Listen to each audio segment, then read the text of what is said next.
Bismillahirrahmanirrahim. Al-Mahdi remplace son père au pouvoir. Mahdi signifie donc le bien guidé. C'est pas le fameux Mahdi qui devrait revenir à la fin des temps, que vous pouvez toujours attendre parce qu'il ne reviendra pas, car il n'a jamais existé, en sachant que des prétendants à la Mahdiya, il y en a eu des dizaines dans l'histoire de l'islam. Beaucoup de gens sont proclamés Mahdi parce qu'il y a cette légende qui court depuis très longtemps dans le monde musulman. Donc il s'appelle Al-Mahdi, Mohammed de son vrai nom. Il remplace son père et sachez que c'est quelqu'un de très lettré, c'est-à-dire quelqu'un qui a été éduqué et élevé pour être un calife éclairé, un calife savant. Son père lui donne un conseil, c'est de prendre Bagdad comme capitale. Sachez que dans un premier temps, les Abbassides auront une capitale autre que Bagdad. Mais ça ne va pas durer longtemps. Ensuite, ils vont fonder Bagdad, mais je vous expliquerai quand Bagdad sera fondée. Donc il lui dit de rester à Bagdad parce que c'est vraiment un endroit central et très bien protégé. Il prend soin, dès qu'il a le pouvoir, de la famille du prophète, sallallahu alayhi wa sallam. Pourquoi ? Parce que ce litige entre les Alides, c'est ça, les Alawiyoun, et le reste de ceux qui dirigent le musulman dure depuis très longtemps. Donc vous verrez que les Abbassides, à plusieurs reprises, ils vont essayer de les rapprocher. Jusqu'à un moment donné, désigner un des descendants de Hussein comme futur calife. Bon, il mourra entre-temps, il n'aura pas la chance de l'être, mais les Abbassides vont utiliser une politique de rapprochement avec les Alides. Donc le Mahdi prend le pouvoir, il essaie de rapprocher au maximum, mais ça ne marchera pas. Dès qu'il a le pouvoir, il tourne la page avec tous les opposants. Il y avait pas mal d'opposants dans les prisons, que ce soit des kharijites ou des chiites. Il libère tout le monde, c'est presque une grâce présidentielle. Pourquoi ? Pour tourner la page et construire. Surtout avec les gens du Khorasan, cette région où il y aura énormément de troubles. Et il a le souci de la justice, si bien que durant son règne, il fera tout pour éviter toute effusion de sang, ce qui est à son honneur, car malheureusement certains vont utiliser la violence. Par contre, toute personne qui ne respectera pas la loi et qui va créer le désordre, la fitna, retenez le terme, il sera sans pitié avec eux, surtout les sectes hérétiques, car elles commencent à voir le jour de plus en plus à cette époque. Militairement, il est très fort. Pourquoi ? Parce qu'il va rapprocher de l'armée des gens qui vont devenir des professionnels, et je vous parlerai d'eux, puisque les Turcs tout doucement vont prendre le pouvoir militaire. Pendant son règne, c'est la stabilité. C'est stable, c'est calme, grâce à sa tolérance. Il répand la justice, les tribunaux se multiplient, voient le jour, les juges sont libres. C'est-à-dire qu'ils ne sont pas désignés et ils ne sont pas soumis aux politiques. Donc c'est vraiment la séparation des pouvoirs. Et ça, Dieu merci, ça restera de tout temps dans le monde musulman. La justice est vraiment indépendante. Il prend soin aussi des faibles, par exemple les lépreux. À cette époque-là, les lépreux, il y en avait pas mal. Qu'est-ce qu'il va faire ? Il va développer une justice sociale qui permettra à ces lépreux d'être pris en charge, mais aussi d'être mis en quarantaine, tout en ayant leurs droits, pour éviter les contagions. Les chiites, ils ne les considèrent pas comme des ennemis, mais comme des gens qui ont leurs opinions. Et qu'est-ce qu'il va faire ? Il va leur donner des bourses, donc ils pourront vivre aisément. Il ira même jusqu'à leur donner des terres pour les enrichir, une manière indirecte de les acheter, c'est ça. Il déborde de générosité envers les habitants des deux lieux saints, à cette époque-là, la Mecque et Médine. Jérusalem est plus ou moins mise de côté, mais la Mecque et Médine, El Mahdi prend soin de ces deux villes, un budget très très conséquent pour le Hijaz. C'est aussi une manière de pacifier des lieux où il y a souvent des révoltes. Les Alides sont très présents dans ces deux lieux saints.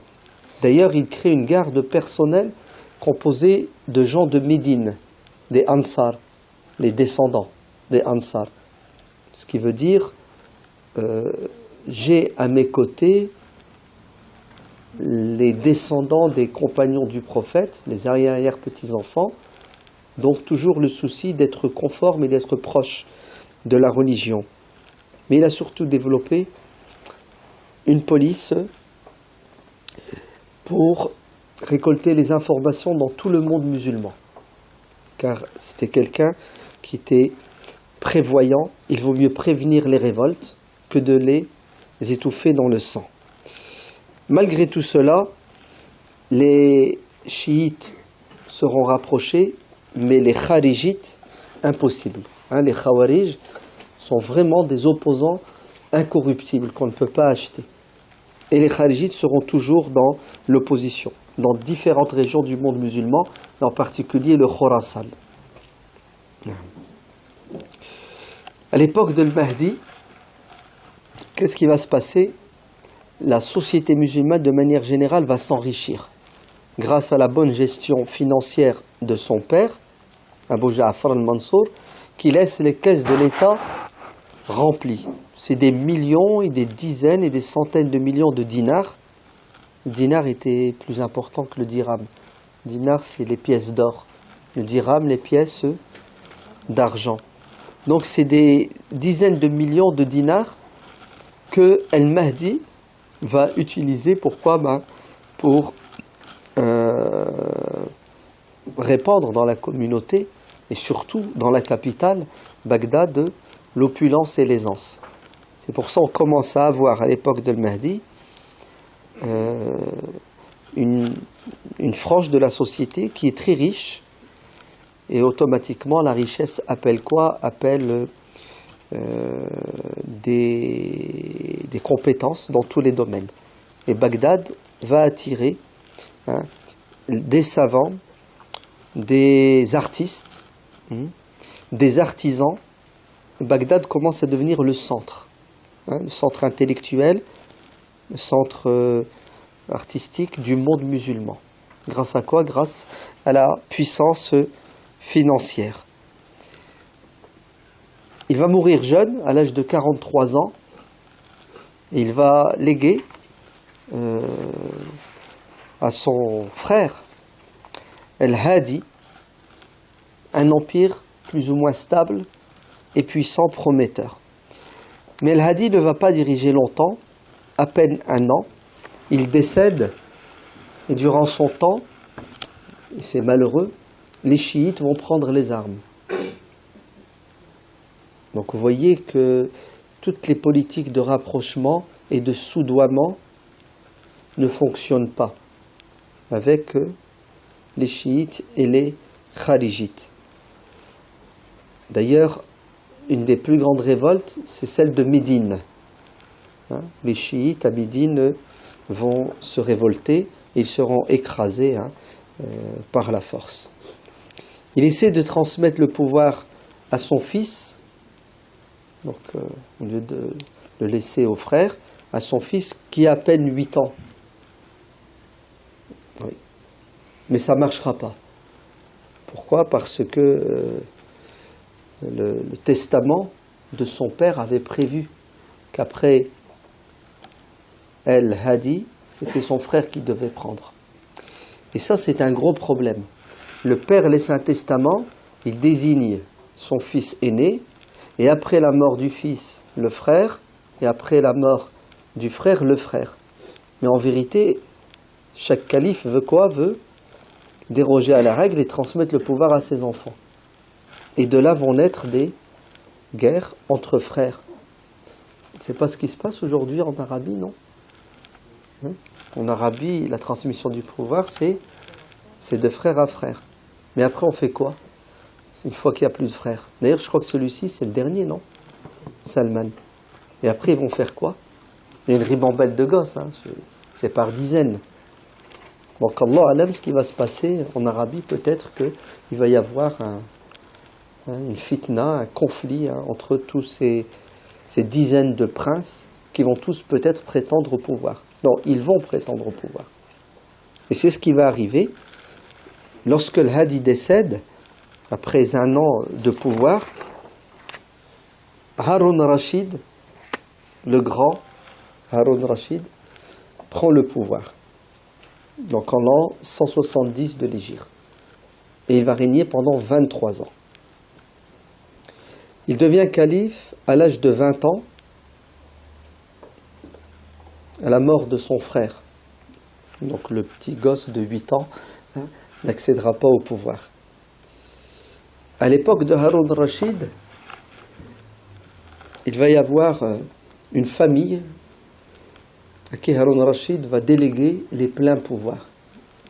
Vous savez que le calife ne dirige pas seul, il a des ministres, et en particulier le vizir, le premier ministre, l'homme fort, qui lui-même a d'autres personnes avec qui il travaille. Ce sont les barmécides. En arabe, on dit le baramika. Ouais.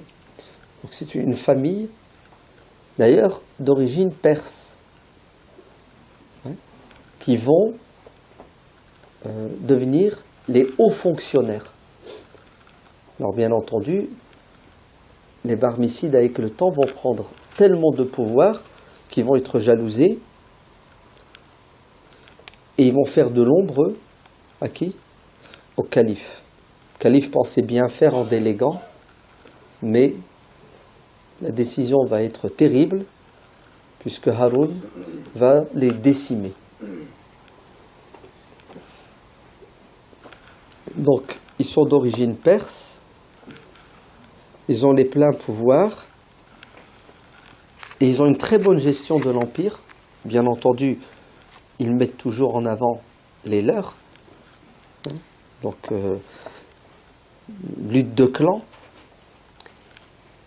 Harun Rashid va restituer toutes les terres qui ont été confisquées, libérer les prisonniers, il distribue les richesses,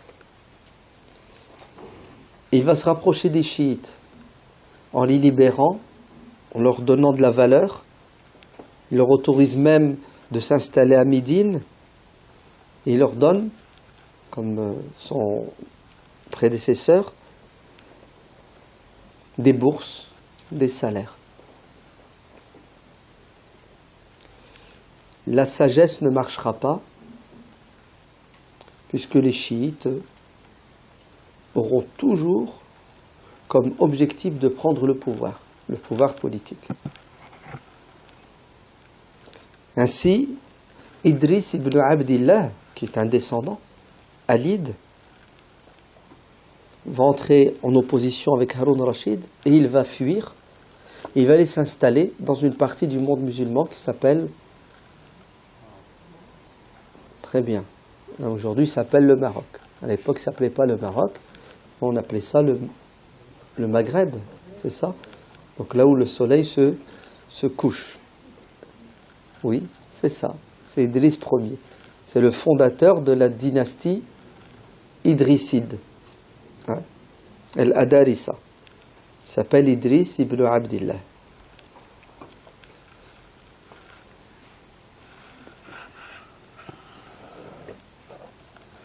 À l'époque de Harun al-Rashid, Moussa al-Kadhim. Vous avez Ali ibn Abi Talib, al-Hussein. Hussein, il a un fils qui s'appelle Ali. Ali a un fils qui s'appelle Mohammed. Ouais. Et puis quand vous descendez, un des descendants de Hussein s'appelle Moussa al-Kadhim, le fils de Ja'far al-Sadiq. Ja'far al-Sadiq, c'est une figure d'ailleurs. Le madhab chiite duodécimain, on l'appelle aussi le madhab Ja'farite, en référence à Ja'far al-Sadiq.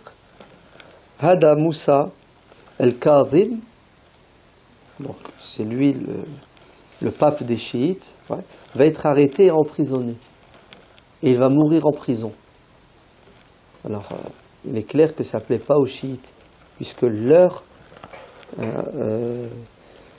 figure religieuse est quoi? Est maltraitée. C'est pour cela que les chiites vont en permanence entrer dans la rébellion. Harun al-Rachid était connu pour quelqu'un qui avait une très bonne gestion du monde musulman et des relations extérieures avec les Byzantins. Il sera puissant puisqu'il ira jusqu'à avoir des relations avec les Carolingiens. C'est ça? Charlemagne. Il y aura des ambassades, qui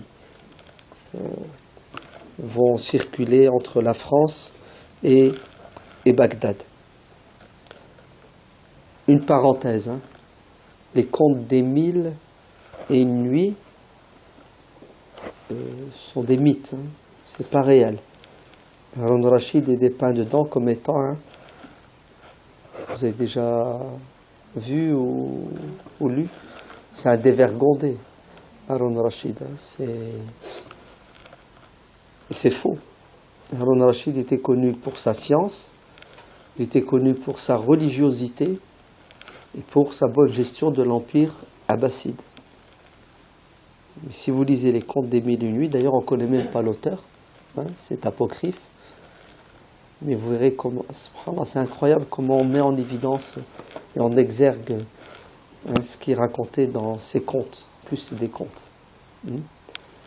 Harun al-Rachid, il faisait le pèlerinage une fois sur deux.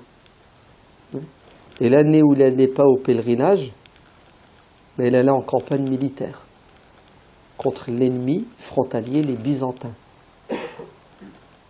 Harun al-Rachid, d'après certains historiens musulmans, c'était quelqu'un qui priait une partie de la nuit. Harun al-Rachid était connu pour sa générosité, quelqu'un qui partageait.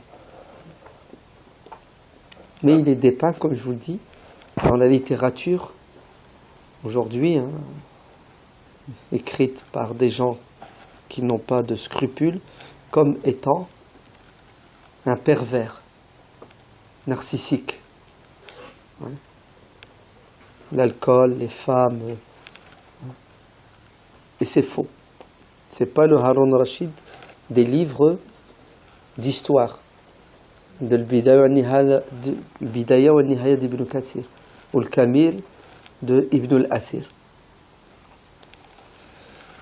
Il décède à l'âge de 45 ans après 23 ans de règne, en laissant un empire puissant.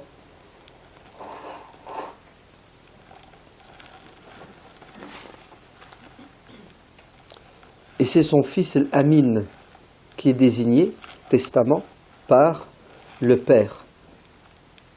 Et bien entendu, après Al-Amin, ça sera son frère Al-Ma'moun. Mais le frère n'accepte pas le testament du père, en disant qu'il est plus apte à diriger, puisque c'est lui qui gérait une partie du monde musulman, surtout la région du Khorasan, qui est très importante. Pourquoi Al-Amin devrait-il diriger à ma place? Et ça va être la guerre entre les deux frères. Et ça va affaiblir l'empire abbasside. Al-Amin et Al-Ma'moun vont s'entre-déchirer. Il prend le pouvoir, Al-Amin, à l'âge de 28 ans.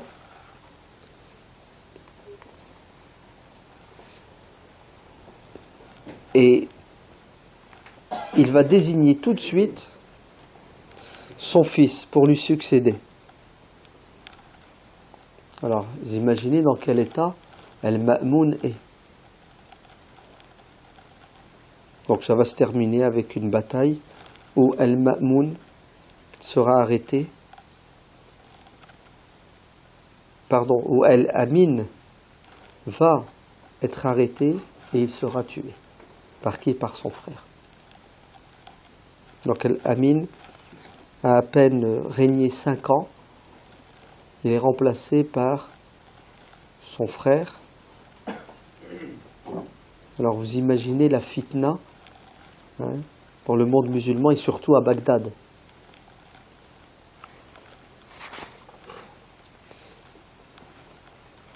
Al-Ma'moun, donc le fils de Harun Rashid, va régner pendant 20 ans et il va s'imposer comme un souverain puissant. Ma'moun, c'est un mécène. Il adore les sciences parce que lui-même il est lettré. C'est un grand philosophe, Al-Ma'moun. Il maîtrise la philosophie.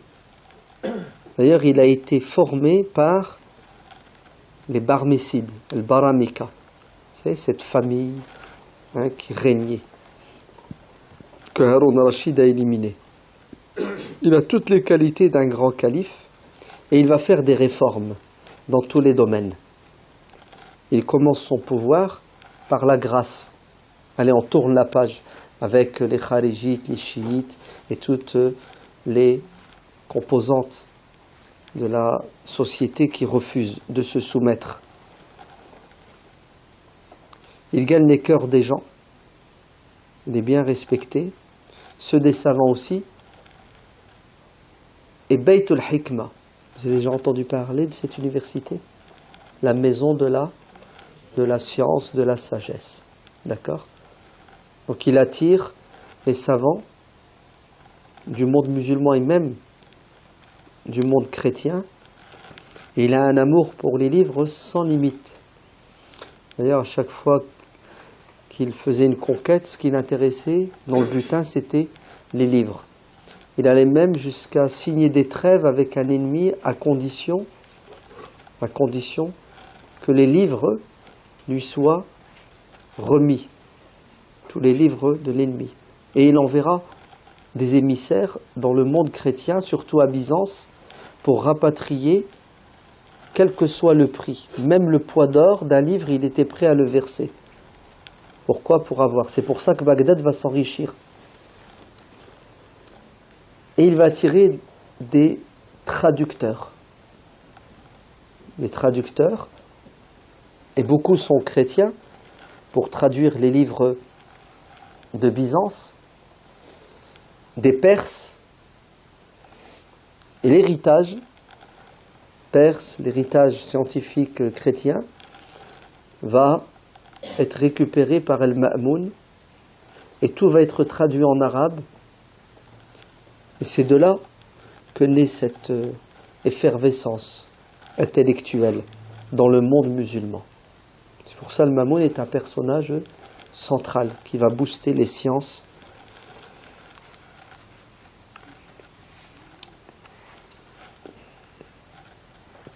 Mais le Ma'moun ne va pas plaire à tout le monde. Si dans un premier temps il arrive à faire régner la paix et la cohabitation, les chiites, vous savez, ils sont toujours là. Ils sont toujours présents. Ouais. C'est impressionnant, quand vous faites l'histoire, découvrez que ce bras de fer, il a été incessant. Et il l'est toujours aujourd'hui. Hier, j'ai rencontré un frère qui vient de revenir du Koweït. Je lui dis, donne-moi des infos. Est-ce que c'est vrai? Vous vous souvenez, à un moment donné, je crois il y a 2 mois, il y a eu une explosion dans une mosquée. Une mosquée chiite. Je lui dis, c'est qui est derrière tout cela? Qui tue des gens dans la mosquée? C'est pas possible. Il m'a dit, ce sont les Iraniens qui sont derrière. Ouais. Pourquoi? Pour pousser les chiites koweïtiens à se soulever contre le régime koweïtien. Je lui ai dit, bon, c'est trop, c'est exagéré. Il m'a dit, ben non, pas du tout. La preuve, c'est qu'ils ont réussi à quoi? Démanteler des réseaux et ils ont confisqué des tonnes d'armes dans la communauté chiite. Donc les chiites sont en train de s'armer au Koweït et dans d'autres régions du Golfe. Pourquoi? Pour des révoltes qui vont arriver bientôt. Ouais. Et ça date pas d'aujourd'hui, hein. Regardez, c'est historique. Ouais. Donc en l'an 199, une révolte très puissante de Ibn Teba, 199. Dans le Hijaz, ouais, la Mecque, Médine, dans le Yémen. Et El-Ma'moun n'a d'autre solution si ce n'est que de la réprimer dans le sang. Et El-Ma'moun intelligent, alors certains le qualifient de fin politicien hypocrite, ne va pas faire des procès d'intention, mais en tout cas, El-Ma'moun, écoutez bien, va désigner Ali ibn Moussa El-Kazib, c'est celui qui est mort en prison, son fils Ali, on l'appelle Ali Rida, comme successeur au trône. C'est fort quand même. Hein, les Abbassides décident de se retirer et laisser la place aux Alides, aux chiites. Les chiites sont contents, ils ont espoir, enfin on va diriger le monde musulman. Mais bien entendu, la réaction est terrible dans le clan abbasside, puisque les Abbassides vont prendre les armes contre Al-Ma'moun. Al-Ma'moun va devoir réagir, il était dans le Khorasan, il revient à Bagdad pour étouffer une révolte en interne, et tout va s'arranger grâce au destin, puisque Ali Rida va mourir subitement. Et comme il décède subitement, donc les esprits sont calmés. Mais il a tenté, il a essayé. Il a essayé d'instaurer la dynastie alide. Quant aux Perses, il les a rapprochés en donnant l'administration à une famille qui s'appelle les Banu Sahl, d'origine persane. Ils deviennent puissants comme les Barmécides, el-Baramika. Ils deviennent tellement puissants que le Ma'moun perd du pouvoir dans le domaine politique et les Arabes sont écartés de toutes les administrations. Donc vous voyez qu'il y a toujours ces conflits entre Arabes et non-Arabes, entre Perses et Arabes.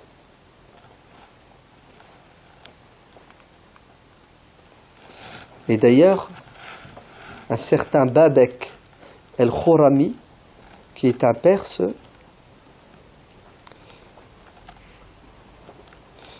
va créer une révolte assez particulière, puisque son combat, c'est pas contre les Abbassides parce qu'ils ont le pouvoir, mais c'est contre les Abbassides qui sont des Arabes. Et là, c'est une guerre ouverte entre eux, les Perses et les Arabes. Et ce Babek, qui est très malin, il entre en contact avec les Kurdes et il leur demande de se soulever contre les Arabes. Il entre en contact avec les Arméniens et il leur demande de se soulever contre les Abbassides. Et pour essayer d'unifier toutes ces peuplades, toutes ces ethnies, il va développer une croyance hérétique qui est encore basée sur quoi? Sur la métempsychose, mais il est allé très très loin sur le partage des biens. Pour lui, la possession n'existe pas. Vous n'avez pas le droit d'avoir des biens personnels. C'est un communisme qui dépasse l'entendement. Ce qui vous appartient m'appartient. Il va même plus loin. La notion de famille, de mariage n'existe plus. Les femmes sont les épouses de tout le monde et les hommes sont les maris de tout le monde. Oui, c'est ce qu'il développe. Alors ça va plaire à certains, bien entendu, et déplaire à pas mal de gens qui ont encore une éthique et une morale. Mais cette révolte de Babek al-Khurami va durer longtemps. Ouais, très très longtemps. D'ailleurs, Babek, à un moment donné, va carrément s'attaquer à l'islam en tant que religion. Et les armées abbassides n'arriveront pas à bout de cette révolte. Les premières années. Échec sur échec. Il faut attendre que Al-Mu'tasim, on parlera de lui, prenne le pouvoir pour en découdre avec Babek al-Khurami. Ma'moun décède en l'année 218 de l'Hégire et c'est son frère Al-Mu'tasim qui prend le pouvoir. Donc on est toujours avec les enfants de Haroun al-Rashid. Haroun al-Rashid a eu plusieurs enfants.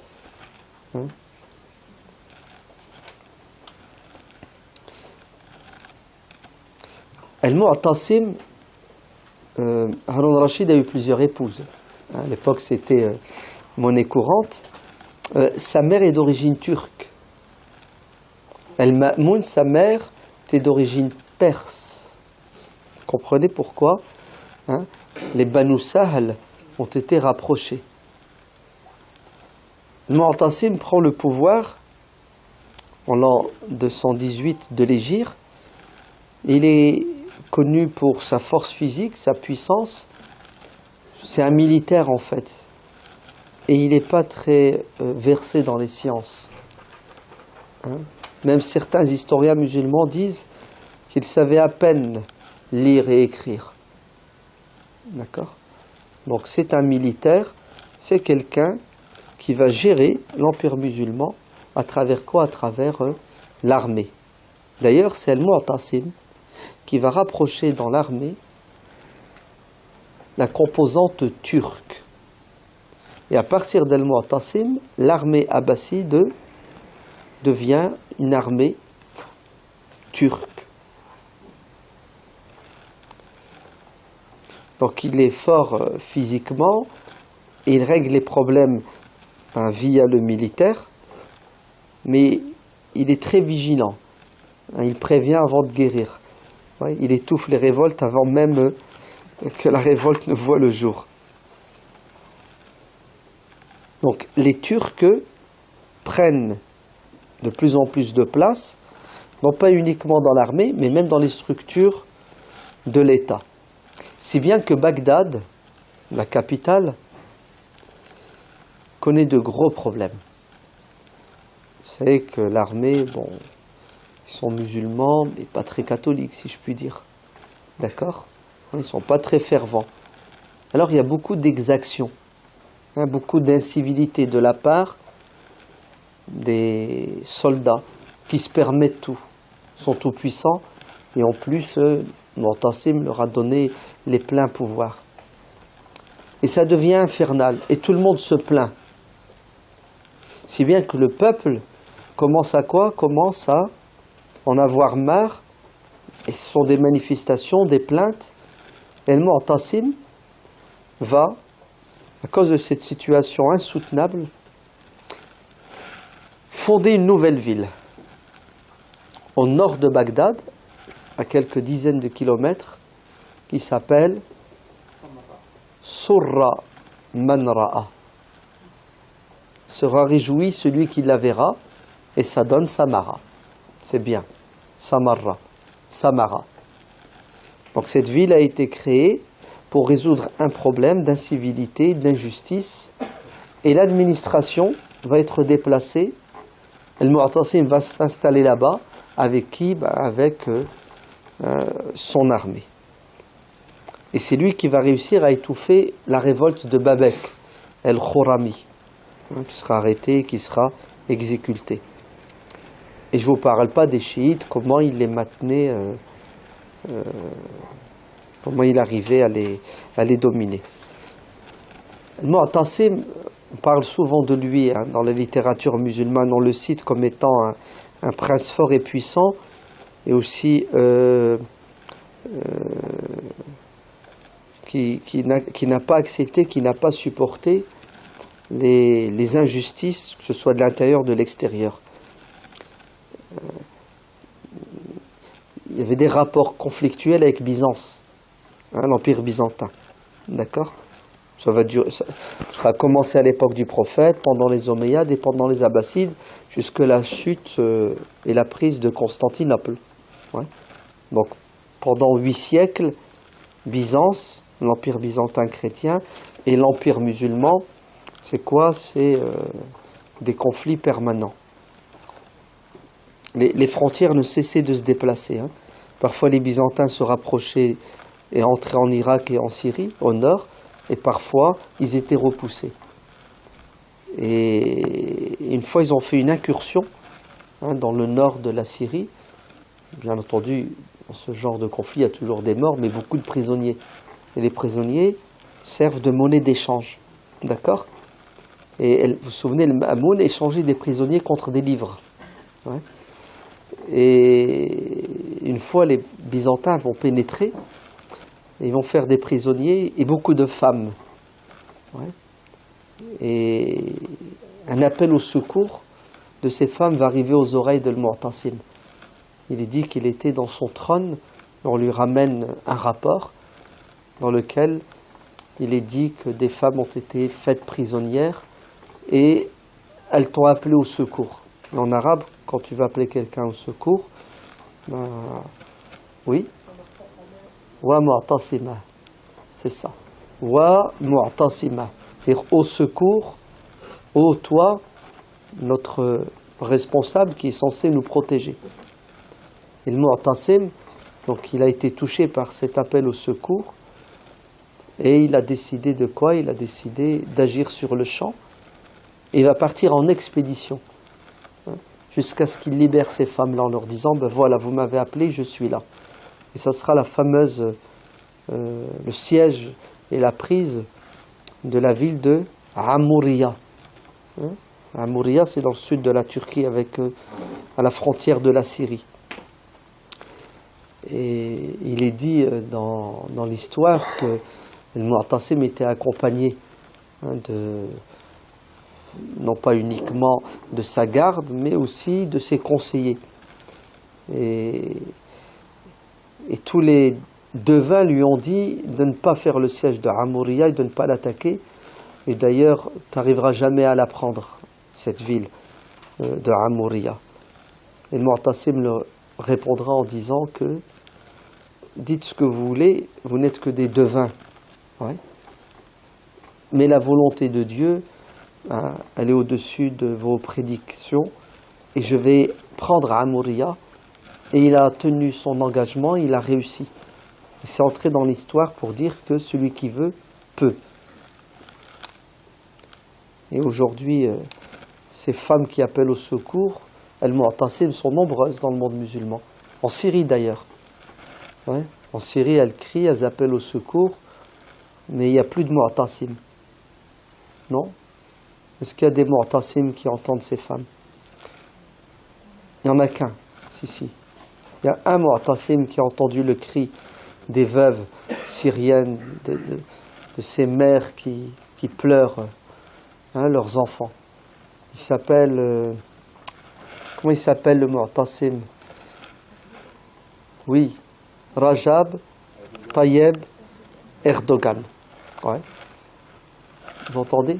2,5 millions, voire plus maintenant, depuis les bombardements russes. 2,5 millions de réfugiés syriens en Turquie. Ça coûte à l'État turc 10 milliards. Vous entendez ? Donc vous comprenez pourquoi Erdogan est dans le collimateur. Parce que il défie Byzance. Il défie l'empereur du XXIe siècle, qui s'appelle Obama. Non, Poutine, non. Ne vous fiez pas à ce que vous voyez, ce que vous entendez dans les médias. Poutine, c'est, bon, tu veux quoi ? Tu veux quelques miettes ? Tiens. C'est du cinéma, tout ça. Ceux qui dirigent le monde, ce sont les Américains. D'accord? Et ils se partagent les rôles. Faqat, se partagent les rôles. Ouais. Donc le seul qui vole au secours des opprimés en Syrie, c'est Erdogan. Et vous savez de quoi il est accusé, hein? Il est accusé de... Il finance Daesh, c'est ça? Il achète du pétrole à Daesh, hein? Il donne des armes à Daesh, et en échange, Daesh récompense Erdogan faisant des attentats à Istanbul, à Ankara, en tuant des centaines et en bombardant la Syrie. Donc vous voyez que c'est que du mensonge, d'accord? Erdogan est l'ennemi numéro 1 de Daesh, et Daesh est l'ennemi numéro 1 d'Erdogan, tout simplement. Mais on va jeter l'opprobre sur Erdogan parce qu'il a été élu démocratiquement. Et c'est un péché impardonnable qu'ont commis les Turcs de croire en la démocratie. Et ça va leur coûter très cher. Oui. Puisqu'on est en train de tout faire pour déstabiliser la Turquie. Avec quoi? Avec Daesh, avec les Kurdes, certains Kurdes, attention, beaucoup de Kurdes ont compris depuis longtemps l'arnaque. Wa Mu'tasim, on l'appelle le calife des 8, parce qu'il a dirigé pendant 8 ans, et 8 mois et 8 jours. Ouais. Et il avait 8 garçons et 8 filles. Rahimahullah, al-Mu'tasim. C'est son fils qui prend le pouvoir. Il s'appelle Al-Wathiq. Al-Wathiq Billah. De l'année 227 à l'année 232, pendant 5 ans. À la différence de son père, Al-Wathiq, c'est un homme de lettres. Il adore la poésie, il adore la musique. Oui, les beaux-arts. Il est très intelligent. Et Al-Wathiq va adhérer à une école de pensée qui existe déjà depuis longtemps dans le monde musulman, mais qui n'est pas majoritaire. Cette école de pensée s'appelle Al-I'tizal, Al-Mu'tazila. Alors, c'est une traduction qui n'est pas tout à fait fidèle. Certains les appellent les rationalistes. Un courant philosophique, religieux, qui met en avant la raison, parfois aux dépens du texte. C'est bon? C'est pas tout à fait comme ça, hein. Les Mu'tazilites sont des savants musulmans fidèles au Coran et à la Sunna. Mais bon, comme tout savant, ils ont un esprit critique et ils ont des interprétations qui ne vont pas toujours dans le sens de la majorité, mais depuis quand un savant doit se soumettre à la majorité? Un savant ne suit pas, un savant est indépendant. Les Mu'tazilites, ouais, courant de pensée, qui a sa place et qui pèse dans le monde musulman, à un moment donné, tout de suite, maintenant, là, à l'époque de Al-Wathiq, on est en l'année 227, vont gagner du pouvoir, entre guillemets, puisqu'ils vont se rapprocher de la cour, et Al-Wathiq va adhérer à leurs opinions. Il devient Mu'tazili. Et qu'est-ce que va faire Al-Wathiq? Alors, il est aussi sous pression de quelques savants mu'tazilites. Il va tomber dans un égarement manifeste, qui est le suivant: imposer cette école de pensée au monde musulman. Ça s'appelle l'Inquisition. D'accord? Vous n'êtes plus libre de penser. C'est moi qui vais vous dicter sur en quoi vous devez croire. Et ça va être la grande fitna. L'oppression. Les savants vont être éprouvés et ils vont devoir faire un choix. Soit accepter la doctrine mu'tazilite ou être privés de leurs droits civiques. Certains seront mis en prison, d'autres en quarantaine, en résidence surveillée. Bien entendu, Toute leur chair vont leur être retirées, ne pourront plus enseigner et transmettre, mais ça va aller beaucoup plus loin. C'est carrément des tortures, voire des exécutions. C'est bizarre, hein, subhanallah. L'islam, religion de tolérance, va à un moment donné donner ce courant de pensée qui devient totalitaire. Ouais. Donc, l'I'tizal prend les rênes et s'impose. Ibn Abi Douad, c'est lui le conseiller en affaires religieuses de l'Ouathiq, qui est un savant mu'tazilite. C'est le Torquemada de l'Inquisition. Vous connaissez l'imam Ahmad ibn Hanbal? Fondateur de la 4e école jurisprudentielle. L'imam Ahmad va subir la répression mu'tazilite. Et d'ailleurs, il va être le porte-étendard de la résistance. Et l'I'tizal va perdre la bataille, puisqu'Al-Mutawakkil va par la suite renverser la vapeur. Vous vous souvenez des Turcs, l'époque de Al-Mu'tasim, qui sont rapprochés, qui au niveau militaire sont puissants? Sachez qu'Al-Wathiq va déléguer le pouvoir, et carrément déléguer le pouvoir politique et économique à 2 personnes turques, un qui s'appelle Ashnas, qui va gérer toute la partie ouest de l'Empire abbasside. Donc c'est le Maghreb, l'Égypte, le Cham. L'Empire abbasside est coupé en 2.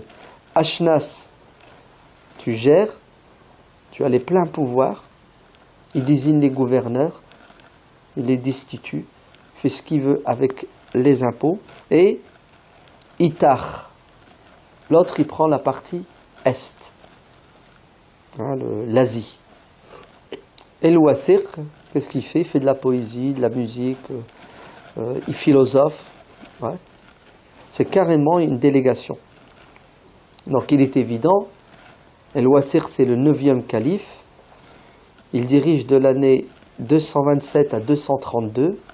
On avait dit que la première période abbasside c'est de l'année 132 à l'année 232. Donc il est le dernier maillon de cette chaîne de 9 califes qui ont fait la grandeur et la puissance de l'Empire abbasside durant un siècle.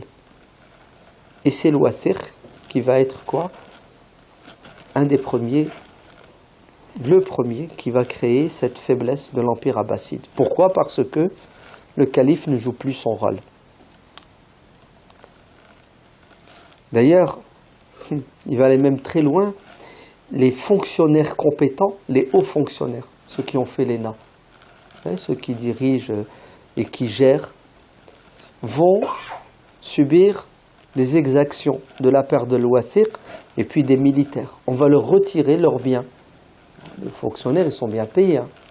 Certains aussi ne se gênent pas pour prendre dans les caisses de l'État. Ils vont être privés de tous leurs avantages financiers, l'argent, on va leur confisquer leurs biens.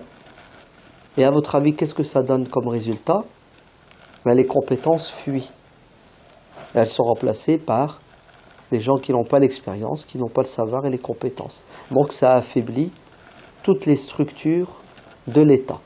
Donc les militaires, les bourrins, les incompétents ou des arrivistes malhonnêtes, opportunistes. Donc c'est le début de la décadence. Tout est affaibli. Il décède à l'âge de 32 ans et ensuite il va être remplacé par qui? Par quelqu'un d'autre, mais on n'en parlera pas aujourd'hui. Je vais donner quelques réalisations quand même pour que vous sachiez que l'Empire abbasside était très puissant. En ce qui concerne la capitale, les premières années, les Abbassides se sont installés dans une ville qui s'appelle El-Hashimiya. El-Hashimiya. Les Abbassides font partie de quel clan? Les Banu Hashim. Qui sont les Banu Hashim? C'est la famille du prophète, sallallahu alayhi wa sallam, exactement. Donc ils vont appeler cette capitale-là Hashimiya. Mais ils vont vite quitter le Hashimiya. Le Hashimiya, c'est à côté de El-Koufa, hein, d'accord? Pourquoi le Hashimiya? Parce que ils ne pouvaient pas faire leur capitale à El-Koufa. Le Koufa reste, entre guillemets, la capitale des chiites. Mais vite, El-Mansour, Abu Ja'far al-Mansour, donc le deuxième, va s'éloigner d'El-Koufa, donc d'El-Hashimiya, et il va fonder Bagdad. Donc vous savez, Bagdad se trouve entre deux fleuves, l'Euphrate et le Tigre. D'ailleurs, ces fleuves, leur source se trouve où? En Turquie, c'est bien. Donc la Turquie, les deux fleuves descendent, c'est ça? L'Irak, la Syrie. Oh là là, ils sont dangereux les Turcs. En plus, quand ils sont islamistes, c'est encore pire. Vous imaginez si les Turcs ferment les robinets? Si les Turcs font des barrages? Ouais. Ils assèchent toute la région. En sachant que cette région, sans eau, elle est morte. Ah oui, d'accord. Bon, parenthèse, je ne peux pas m'empêcher, je suis obligé. 1982, est-ce que vous vous souvenez de 1982? 1982. Allez, c'est bien, au moins tu as une culture, masha'Allah. Avec 1984, Orwell. Non, 1982, en pleine Coupe du Monde. Qu'est-ce qui s'est passé? Oui? Le quoi? Le massacre de Sabra et Shatila. Donc, 1982, invasion du Liban, c'est ça? Le Sud-Liban. Qui a envahi le Sud-Liban? Israël. Pourquoi Israël a envahi le Sud-Liban? Officiellement, à cause de la présence des Fédayines, hein, l'OLP, qui envoie des pétards, ouais, sur Israël. Mais en vérité, écoutez bien, la vraie raison de l'invasion du Sud-Liban, c'est l'eau. C'est pour piquer l'eau du fleuve, comment il s'appelle? Non, Jourdain, ils l'ont déjà. Comment s'appelle le fleuve qui est au Sud-Liban? L'Oron? Je ne me souviens plus de son nom. Bref, c'est ce qu'ils font. Ils envahissent le Sud-Liban. Et tout de suite, c'était préparé, des canalisations. Et ils pompent l'eau du Sud-Liban pour ravitailler l'État d'Israël. Des millions de mètres cubes d'eau, ouais, qui circulent sous terre pendant des années. La bataille de l'eau dans cette région du monde a commencé depuis très longtemps. Et d'ailleurs, vous allez être étonnés, vous allez aujourd'hui en Irak, c'est une catastrophe. Le niveau de l'Euphrate et du Nil, et quoi? N'a jamais été aussi bas de son histoire. Où est l'eau? Tiens, il y a des fuites. C'est pour cela que la Turquie est dangereuse et il faut la battre. Car elle maîtrise cette arme, l'arme de l'eau. Juste une parenthèse, d'accord? Donc El-Mansour décide de quoi? De faire construire la capitale entre deux fleuves. Donc déjà au niveau sécurité, protection, c'est le top, d'accord? Et puis aussi au niveau carrefour. Hein, Bagdad, c'est un carrefour entre l'Asie, ouais, entre l'Afrique, le Nord, ouais, la Mésopotamie, et surtout l'Anatolie. Donc c'est un carrefour au niveau du commerce, Puis c'est une plaine, on construit Bagdad. Et Bagdad, c'est une ville qui a été construite par des architectes. Et regardez comment ils l'ont construite. Au centre, une mosquée. Très très grande mosquée. Avec le palais et ensuite des cercles. Et des grandes voies. C'est impressionnant comment ils l'ont bien pensé, Bagdad. Et Bagdad va grandir. Ouais, jusqu'à ce qu'elle devienne la capitale du monde. À l'époque des Mongols, en l'an 656, les historiens musulmans estiment le nombre de personnes tuées. Donc les estimations les plus basses, c'est 700 000. Les plus hautes, c'est 1,5 million de personnes. Vous entendez? Ça, ce sont ceux qui ont été tués par les Mongols.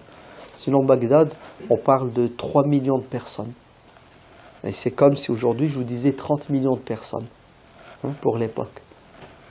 Et Bagdad, c'est des quartiers. Ouais. Le quartier des forgerons, le quartier des librairies. Ouais, le quartier, c'est une ville qui rayonne dans le monde entier. Après, elle va être concurrencée par une autre ville. Cordoue, oui, c'est ça, Cordoba. Elle va être concurrencée, ça va être la compétition entre Bagdad et Cordoue. Mais bon, Bagdad sera inégalé. D'accord? Qu'est-ce qui reste de Bagdad aujourd'hui? La démocratie américaine est passée par là. C'est exactement la même chose que les Mongols. Les Mongols sont arrivés à Bagdad, ils ont tout détruit. Ils ont surtout tout brûlé. Des millions de livres. Ouais. Les Américains sont passés par Bagdad. Est-ce que c'est que les musées de Bagdad ont été pillés? Mais un pillage organisé. Hein.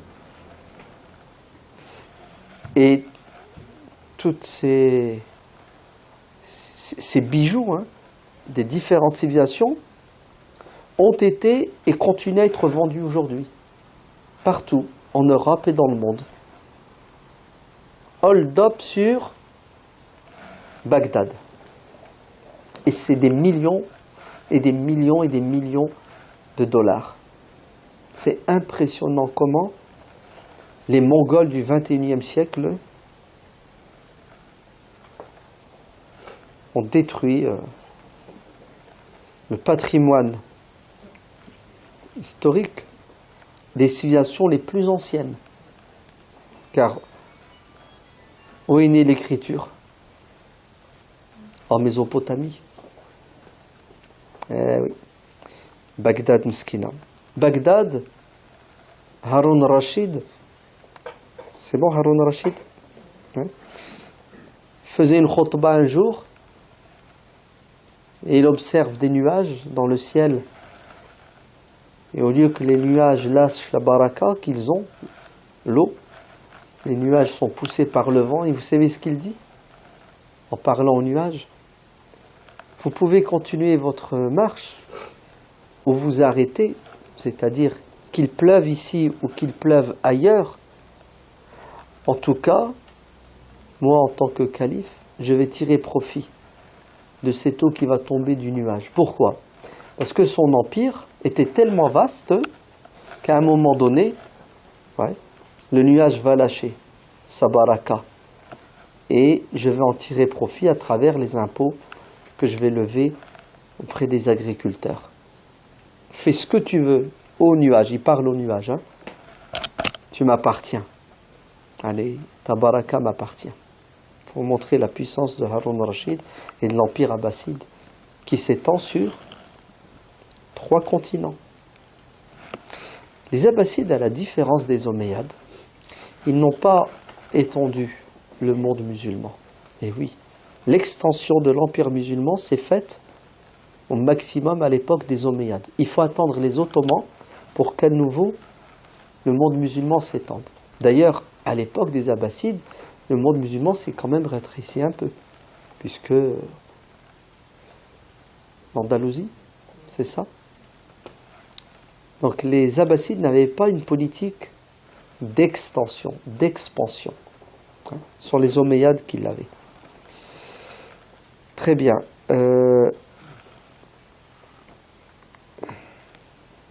Donc Bagdad, ils ont commencé à la construire en l'an 145 de l'Hégire.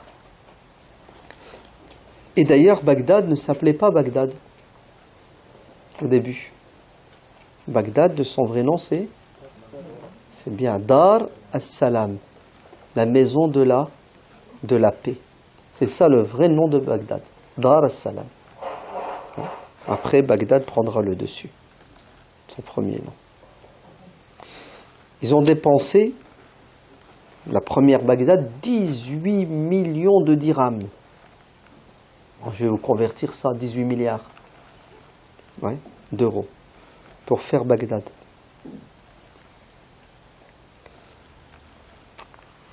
Alors, Samara aussi, Surra Manra, c'était une ville extraordinaire, puisque quand le calife quitte Bagdad pour s'installer, il attire avec lui toutes les compétences, surtout les compétences intellectuelles. Vous savez que les Abbassides avaient une sunna extraordinaire. Comme il n'y avait pas de télévision à l'époque, qu'est-ce que faisaient les califes, à votre avis, les soirs, entre le Maghrib et l'Aïcha? Ils faisaient des... Alors, comment ça s'appelle chez nous, en Occident, en France? Non, vous ne vous souvenez plus, au XVIe siècle? Non, des salons. Des salons où les gens cultivés se retrouvaient. Pourquoi? Pour débattre et échanger. Il y avait des salons en permanence. La cour du calife attirait les savants dans tous les domaines et ils passaient des soirées savantines à discuter. Un coup de philosophie, le lendemain d'astronomie, d'histoire. Et ce qui est impressionnant et ce qui est beau en même temps, c'est que dans ces salons, il y avait une tolérance sans précédent. Vous aviez le savant sunnite, orthodoxe, le savant chiite, le chrétien nestorien, le chrétien orthodoxe, toutes les écoles. Vous aviez le laïc athée. Et tout ça, grâce à quoi? Grâce à cet amour éperdu qu'avaient ces califes pour la science. Et automatiquement, ça a permis aux écoles de voir le jour, aux universités de voir le jour. On a parlé de Bayt el-Hikma, la maison de la sagesse, mais en fait, chaque mosquée était une université. Vous entendez? Chaque mosquée avait en son sein une ribambelle de savants dans tous les domaines qui dispensaient un savoir gratuit. Vous avez entendu? Un savoir gratuit. Pas d'inscription, pas de frais d'inscription, rien de tout cela. Qui prenait en charge, à votre avis? L'État et les mécènes. Des gens qui investissaient dans la science, dans la connaissance. Et les étudiants étaient pris en charge aussi.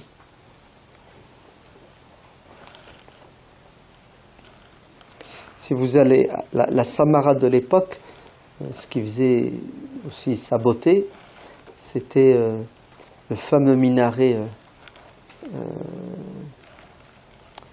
D'habitude, les minarets sont comment? Ils sont hauts et les escaliers sont à l'intérieur. Si vous allez dans la plupart des pays musulmans, les minarets sont ottomans. Vous savez pourquoi? Parce que les Ottomans ont géré le monde musulman. Puis vous avez certaines contrées où les Ottomans n'étaient pas présents. Par exemple, si vous allez au Maroc, les minarets sont comment? Ils sont carrés. Vous allez en Égypte, les minarets sont en forme de fusée. Vous allez en Afrique noire, ils sont comment les minarets? Ils sont soit comme les minarets andalous, marocains, ou soit en forme hélicoïdale. C'est ça? On en retrouve d'ailleurs certains en Asie. Ce minaret vient de Samara. Samara, La grande mosquée, son minaret, les hélicoïdales et les escaliers sont à l'extérieur et on les voit. C'était vraiment exceptionnel, pour vous montrer l'innovation. Ils étaient dans la création et l'innovation. Le savoir va fleurir à Bagdad et dans le monde musulman. Et le premier savoir qui va décoller, c'est le savoir religieux. C'est normal. La civilisation musulmane, elle est basée sur quoi? Sur la culture musulmane. Et c'est important. Vous savez pourquoi? Parce que les musulmans peuvent être fiers d'avoir un héritage religieux fidèle. Parce qu'il est quoi? Il est précoce, il est ancien. Vous vous souvenez de Omar ibn Abdel Aziz, radiyallahu anhu, l'année 99 de l'Hégire? Parmi les réalisations de Omar, c'est quoi? C'est la codification de la sunna. Si le Coran était mis par écrit, protégé et transmis à l'époque du prophète et juste après, avec Abu Bakr et Othman ibn al-Affan, sachez que la tradition prophétique, ce qu'on appelle la sunna, les hadiths, vont être mis par écrit. C'était un ordre politique à l'époque de Omar ibn Abdel Aziz. Donc il envoie dans toutes les capitales du monde musulman une directive qui est la suivante: par crainte que la tradition du prophète soit oubliée ou perdue, il demande aux savants de retranscrire la sunna. Donc au 1er siècle de l'Hégire, les savants musulmans mettent par écrit la tradition du prophète. Alors, vous savez pourquoi je vous dis ça?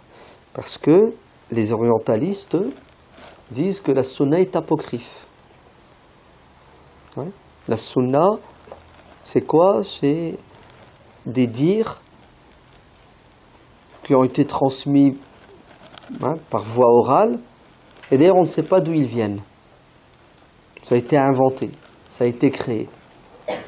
En fait, ils comparent la sunna aux évangiles, puisqu'ils disent que les évangiles ont été écrits bien plus tard. C'est faux. Déjà à l'époque du prophète, il y avait quelques écrits. Après sa mort, il y en avait plus. Au 1er siècle, il y en avait des dizaines et des dizaines. Alors, c'est vrai que tout n'a pas été conservé. On n'a pas les preuves matérielles de la plupart de ces écrits. Mais il est vrai aussi que la tradition orale était forte. Je vais donner un exemple tout simple. Wahb ibn Munabbih, qui est un élève d'Abu Hurayrata, un des compagnons du prophète. Wahb ibn Munabbih a mis par écrit des paroles qui lui ont été transmises par Abu Hurayra, des hadiths. D'ailleurs, il l'appelle, Wahb ibn Munabbih va appeler cet écrit As-Sahifa. Le livre, As-Sahifa.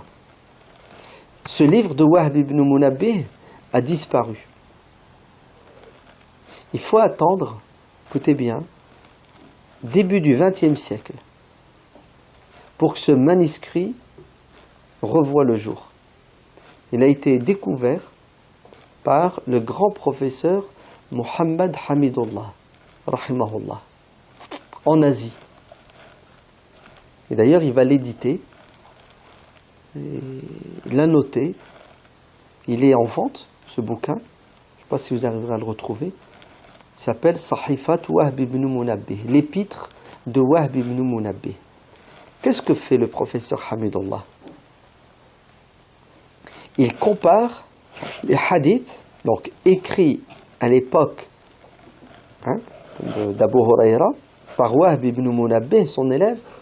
Il compare ces hadiths avec les hadiths qui sont dans le Bukhari. Et vous savez, c'est quoi le résultat? Ils sont identiques.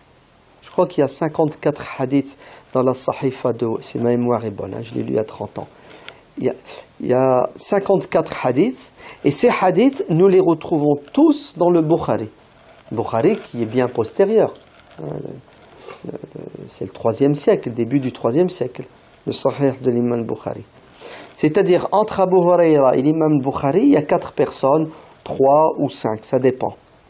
Ces hadiths, écrits par Wahb ibn Munabbih, nous les retrouvons dans le Sahih de Bukhari via des chaînes de transmission multiples et ils sont identiques. Ouais. Même chose avec le livre écrit par Abdullah ibn Amr ibn al-As qui s'appelle As-Sahifatu Sadiqa, le livre authentique. Où Abdullah, qui est un compagnon du prophète, Abdullah ibn Amr, il a mis par écrit des paroles du prophète. Et nous retrouvons ces hadiths dans le Sahih de l'imam Bukhari. Écoutez bien, le livre de Abdullah ibn Amr ibn al-As, nous le retrouvons dans le Musnad de l'imam Ahmad ibn Hanbal. Et c'est identique. La preuve, regardez, dès que les Abbassides ont le pouvoir, donc les sciences fleurissent, et la première des sciences qui va se développer de manière extraordinaire, c'est la science dite religieuse. Alors, regardez ce que ça donne. Ça donne ceci. Dans les mosquées, ouais, le savoir religieux est dispensé et les savants mettent par écrit. Ainsi, on a tout de suite des tafassirs du Coran, des exégèses du Coran, à cette époque-là. C'est-à-dire la première moitié du 2e siècle. Vous allez me dire, ouais, lesquelles ? C'est simple, je vais vous en citer quelques-unes. Nous avons des savants tels que Hammad ibn Salama. Hammad ibn Salama, qui est décédé en l'année 165 de l'Hégire, qui est connu et réputé pour être un faqih, un jurisconsulte, un muhaddith, un transmetteur de hadith. Mais il va écrire un livre sur le tafsir, exégèse de certains passages du Coran.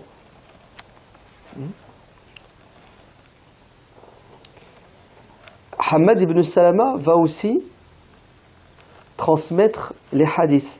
C'est un narrateur. Il va écrire.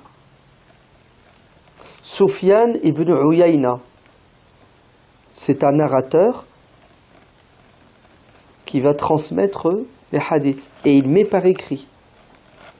Sufyan ibn Uyayna est mort en l'année 198 de l'Hégire. Abdullah ibn al-Mubarak, Marwa, il est mort l'année 181 de l'Hégire.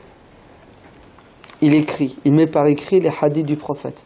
D'ailleurs, ces livres sont édités aujourd'hui. Moi, à la maison, j'ai le Kitab Zuhd d'Abdullah ibn al-Mubarak. Un gros pavé comme ça.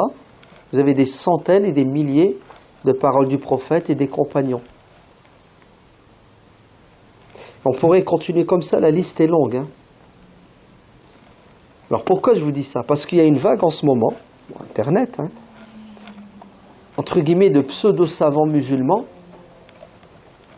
qui n'ont peut-être pas assez étudié les sciences du hadith, qui veulent nous faire croire, écoutez bien, au nom de la critique scientifique, que la sunna du prophète n'a pas été mise par écrit à l'époque du prophète, alayhi salatu wassalam, ni après le prophète. Si bien qu'ils disent que la seule référence authentique chez les musulmans, c'est le Coran. D'ailleurs, ils se nomment les coranistes, al-Qur'aniyun. Ah oui. Et qu'est-ce qu'ils disent? Ils disent, à part le Coran, tout le reste n'est pas source fiable. Et ils sont malins, vous savez pourquoi? Parce qu'ils vont les chercher dans les corpus de hadith, le Bukhari, le Muslim, avant le Muwatta. Abdullah ibn al-Mubarak, c'est avant l'imam Bukhari, l'imam Muslim. Il est mort en l'année 181 de l'Hégire. Hein. Ils vont les vous piocher dans ces livres, ils vont sélectionner des hadiths qui sont effectivement troublants. Et on est même sûr que ces hadiths n'ont pas été prononcés pour le prophète. Et ils vont grossir ces erreurs, ces fautes, et faire croire que, puisque ces hadiths qui sont dans le Bukhari Muslim, dans le Muwatta de l'imam Malik, tous ces livres anciens, sont faux pour 1001 bonnes raisons, donc on ne peut pas faire confiance à ces livres-là, à ces auteurs-là. Et quelle solution est-ce qu'ils apportent à votre avis? C'est on vire la tradition, on vire la sunna et on se contente du Coran. Alors sachez que c'est une hérésie. Ouais, c'est de la mécréance pure et simple. Pourquoi? Parce que Dieu le dit dans le Coran à plusieurs reprises, que le prophète sallallahu alayhi wa sallam, parmi les objectifs de sa mission, c'est d'expliquer aux gens la religion. C'est d'expliquer le Coran, c'est d'être un modèle et un exemple. Comment voulez-vous que le prophète soit un modèle et un exemple qu'on doit suivre si on n'a pas les traces de ce qu'il a fait et de ce qu'il a dit? D'accord? Donc faites très attention. Alors, ne vous contentez pas de ce que je dis. Allez là-bas, il y a des livres, et achetez un livre qui s'appelle Les sciences du hadith, par exemple. Et lisez-le, comme ça vous allez comprendre d'où vient la sunna du prophète.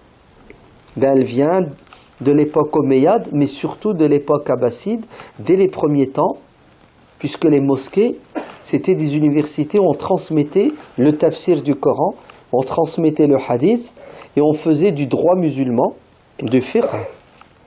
Prenez l'imam Abu Hanifa. L'imam Abu Hanifa, il est dans la ville de El-Koufa. L'imam Abu Hanifa, il est en l'an 80 et il est mort en l'an 150. C'est ça, 80, 150. L'imam Abu Hanifa fait quoi, à votre avis, l'imam Abu Hanifa? L'imam Abu Hanifa, il a sa chaire, c'est un universitaire, il a un parterre de savants à qui il dispense le savoir, mais ensemble, ils analysent et ils développent le droit musulman. Et d'ailleurs, l'imam Abu Hanifa va fonder une école qui s'appelle l'école de l'opinion, Madrasat al-Ray. Et c'est des centaines d'élèves. Et d'ailleurs, Abu Ja'far al-Mansour,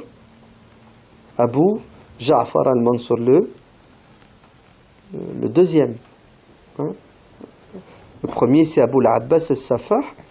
Abu Ja'far al-Mansour va faire le pèlerinage. Et quand il va arriver à Médine, il va rencontrer le grand imam Malik ibn Anas. Et qu'est-ce que va dire Abu Ja'far al-Mansour à l'imam Malik ibn Anas? Il va lui dire: ton livre, le Muwatta, l'Aplani, dans lequel il y a des paroles du prophète, mais aussi le fiqh des compagnons, et surtout de Omar ibn al-Khattab, Abu Ja'far veut le prendre comme référence du droit musulman et l'imposer à quoi? Au reste de la communauté musulmane. Et l'imam Malik refuse en disant que ça, c'est une opinion, c'est une école. Et il y a d'autres opinions, d'autres écoles. Regardez l'ouverture et la tolérance chez l'imam Malik. Donc, dès les premiers temps, ouvrez bien vos oreilles, du califat abbasside, il y a quoi? Il y a une profusion du savoir religieux. Et quand on dit savoir religieux, ça implique automatiquement la langue. La langue arabe est au centre. Vous vous souvenez du calife omeyyade qui va faire de la langue arabe la langue officielle? Non? Allez. Ce livre en cadeau pour celui qui donne son nom. Ouais, mais tu triches, Nasruddin. Toi, tu n'as pas le droit de parler. Ouais. Moi, je parle aux Français nés en France, scolarisés en France. Ouais. Donc, c'est le grand Abdelmalik ibn Marwan. C'est lui qui va adopter la langue arabe et la rendre comme langue officielle des sciences et de l'administration. Ben, la langue arabe, ouais, à l'époque, premier temps des Abbassides, va être sujet d'études.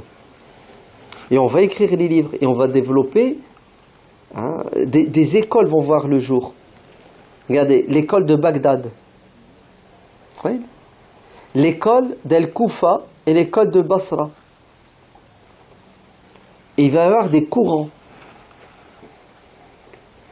Et aujourd'hui, nous avons cette littérature, nous avons les livres.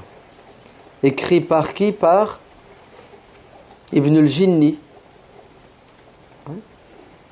Les livres écrits par... Alors, dites-moi quel est ce grand linguiste arabe, le père de la grammaire. C'est pas un arabe d'origine, hein? Oui. Si, ben oui. Toi aussi, t'es comme Nasruddin, je crois, hein? Non? C'est vrai? Tu viens pas du bled? Si. Ah bah voilà. Ah oui. Non, mais j'ai pas compris. Non, mais je veux dire, quelqu'un qui est né, qui a grandi en France, sauf s'il a... Sibawé, on ne connaît pas. Hein. Sibawé. Ouais, Sibawé. C'est un Perse. Ouais. Et c'est impressionnant comment les Perses musulmans vont devenir les experts en langue arabe. Ouais. Les experts. Al-Khalil ibn Ahmad al-Farahidi. Tout ça, ce sont des gens qui ne sont pas arabes. Mais ils sont devenus arabophones et ils sont devenus les maîtres de la langue arabe. Et la langue arabe va devenir la langue, non pas de la religion, mais la langue des sciences. Puisque les mathématiques, la philosophie, hein, toutes les sciences profanes seront étudiées via la langue arabe. Ça sera la langue universelle. C'est l'anglais d'aujourd'hui, la langue arabe. Grâce à quoi? Grâce aux Abbassides. La biographie, l'histoire du prophète, sallallahu alayhi wa sallam. Qui parmi vous n'a pas lu un livre sur la vie du prophète? Vous n'êtes pas étonné par les détails? Ouais. Le prophète, il a fait ceci, il a fait cela. Par exemple, les batailles. Un tel, des noms. Une précision sans précédent, non? Vous n'êtes pas étonné? Moi, ça m'a toujours impressionné. Autant de matériaux historiques. En fait, c'est pas si impressionnant. Parce que, regardez, Mohammed ibn Ishaq est décédé en l'année 151 de l'Hégire. Mohammed ibn Ishaq. La biographie du prophète la plus ancienne que nous avons, c'est celle de Mohammed ibn Ishaq, qui nous a été transmise par son élève, qui s'appelle Ibn Hisham. Ibn Hisham. Le livre est en français, il est traduit. Hein. La Sira de Ibn Hisham. Regardez, c'est en l'an 150 qu'il est mort, Ibn Ishaq, 151. Les premières années de l'Empire abbasside vont connaître quoi? Vont connaître un foisonnement des sciences religieuses. C'est-à-dire, entre les événements et le temps où on les a mis par écrit, du moins ce qui nous reste des écrits, hein, attention, hein, les premières traces, les premiers fossiles, il y a à peine 2-3 générations. L'histoire, même chose. C'est vrai qu'à l'époque des Omeyyades, on n'a presque pas de traces historiques, c'est-à-dire des historiens qui ont écrit l'histoire des Omeyyades. Mais les Abbassides, on a des historiens à l'époque des Abbassides qui mettent par écrit l'histoire, c'est-à-dire des témoignages de contemporains. Quant à la poésie chez les Arabes, bon, pas matière à discuter. Vous savez ce que c'est que la poésie chez les Arabes? C'est les médias d'aujourd'hui pour nous. Hein. C'est la télé, c'est la radio. Les Arabes, la poésie chez eux, c'était quelque chose de naturel. Et d'ailleurs, l'histoire des Arabes nous a été véhiculée, transmise par quoi? Par la poésie. Ouais. Et même les sciences. Hein. Ils mettaient... bon, ça serait un peu plus tardif. Ouais. La poésie. La littérature aussi. C'est rien. Tout ça, Inch'Allah, plus tard, on reviendra sur les sciences chez les musulmans, la littérature. D'ailleurs, je vous ai conseillé un livre la dernière fois, Le soleil d'Allah brille sur l'Occident. C'est ça? Donc, si vous achetez ce livre, vous le lisez, Sigrid Unke vous parle de tout ça. Et achetez aussi les livres de Bouta,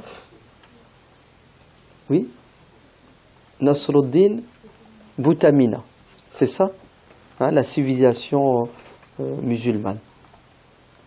C'est beau, c'est impressionnant.